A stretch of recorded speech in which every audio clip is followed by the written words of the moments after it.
go over dominant seventh arpeggios, 2-octave, in the key of G major. First of all, why is it called a dominant seventh arpeggio?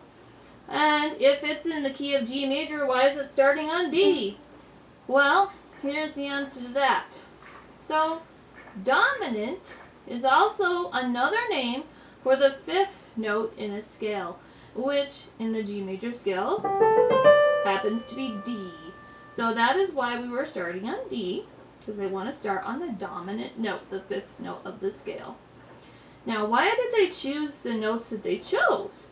They're choosing D, F sharp, A, and C, right? And each inversion is just going to do different orders of those same four notes.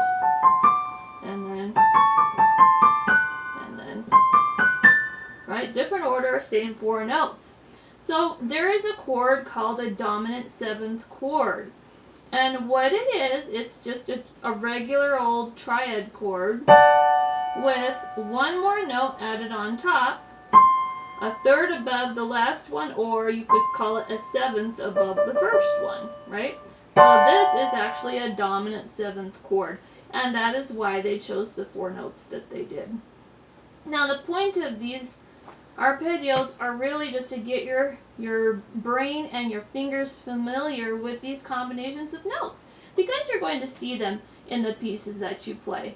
So if you're familiar with them, you're going to recognize them when you come across them and be more familiar with your keyboard as a whole. So now that we know which four notes we're going to be using, we're going to do 2 octaves worth, and we're going to go over the fingering just a little bit. I think if you had a little bit of variation on fingering, that wouldn't be the end of the world, but we'll go ahead and go with what they've got here. So, root position, dominant seventh arpeggios. Let's start with the right hand. Thumb's going to be on the D above middle C, 2-finger F sharp, 3-finger A, 4-finger C. That's the four notes. We're going to start over an octave higher by crossing our thumb under to the next D and do it again. Thumb on D, 2-finger F sharp, 3-finger A, 4-finger C. Now we're going to play 5-finger on D just to be the top. And we're going to come back down. 4-finger C, 3-finger A, 2-finger F sharp, thumb on D. Cross the 4-finger back down to C, and we'll do it again. 4-finger C, 3-finger A, 2-finger F sharp, thumb on D. Now the left hand is going to do something very similar.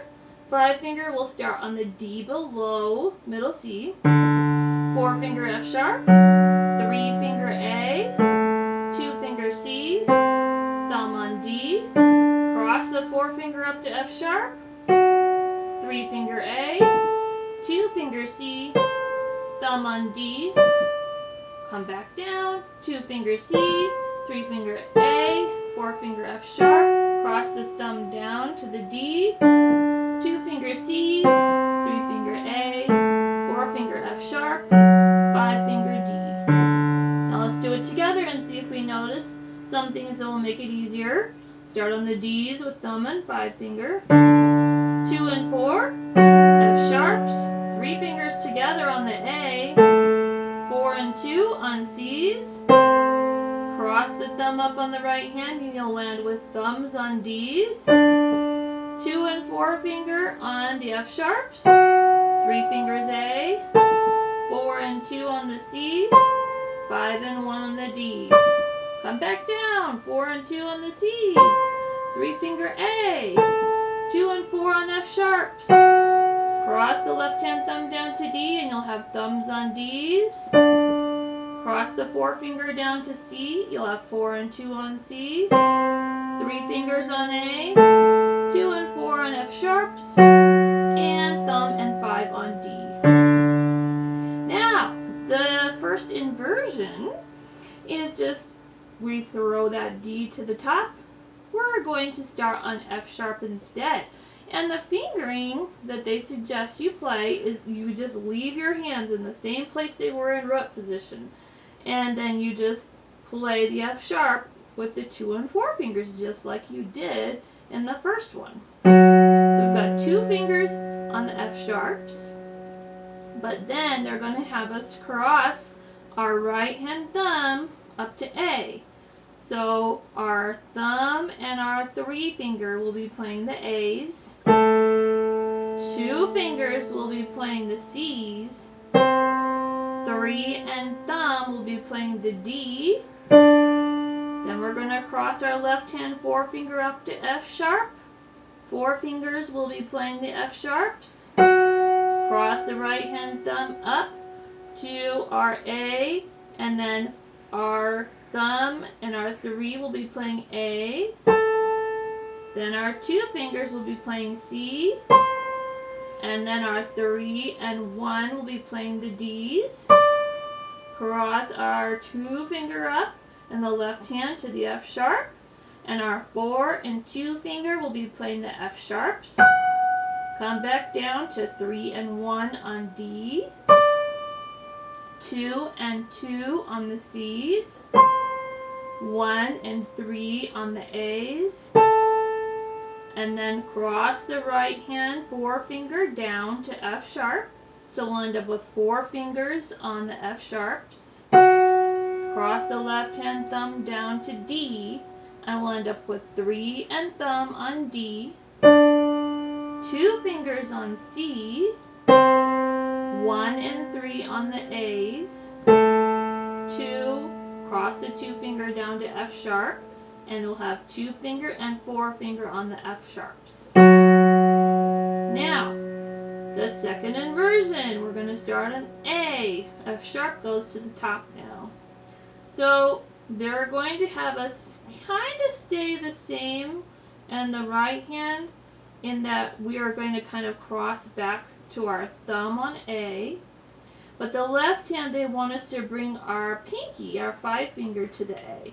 So we're going to end up with thumb and pinky on the A's. Then we're going to have 2 and 4 on C, 3 and 3 on D, 4 and 2 finger on the F sharps. Then we're going to cross our right hand thumb up to A, so we end up with thumbs on A's. 2 and cross the 4 finger up to C on the left hand, so we'll have 2 and 4 on C. 3 fingers on D, 4 and 2 on F sharp, and 5 and 1 on the A at the top. Come back down, 4 and 2 on F sharp, 3 and 3 on the D, 2 and 4 on C. Cross the left hand thumb down to A, so we'll end up with thumbs on A's. Cross the 4 finger on the right hand down to F sharp, so we'll end up with 4 and 2 on F sharps. 3 fingers on D, 2 and 4 on C, and 1 and 5 finger on the A's. And you can kind of see why they changed their fingering a bit, because the intervals between the notes changes as we change the order in which we play the notes. Okay, and the final one, they just want us to hop our hands up by a third. We're going to end up with our right hand thumb on the C above middle C, and we're going to end up with our left hand 5 finger on middle C. As we notice, we've been creeping up as we go up the piano keyboard. So thumb and 5 on C's, 2 and 4 on D, 3 and 3 on F sharp, 4 and 2 on A. Then we're going to cross our right hand thumb up to the next C. We'll end up with thumbs on C. Then cross the left hand 4 finger up to D. We'll end up with 2 and 4 on D, 3 fingers on F sharp, 4 and 2 on A, and 5 and 1 on C. Cross back or come back down, 4 and 2 on A, 3 and 3 on F sharp, 2 and 4 on D. Cross the left hand thumb back down to C, and we'll have thumbs on C's. Cross the right hand forefinger down to A, left 4 and 2 on A, 3 fingers on F sharp, 2 and 4 on D, and thumb and 5 on C. And now you've finished up your dominant 7th arpeggios.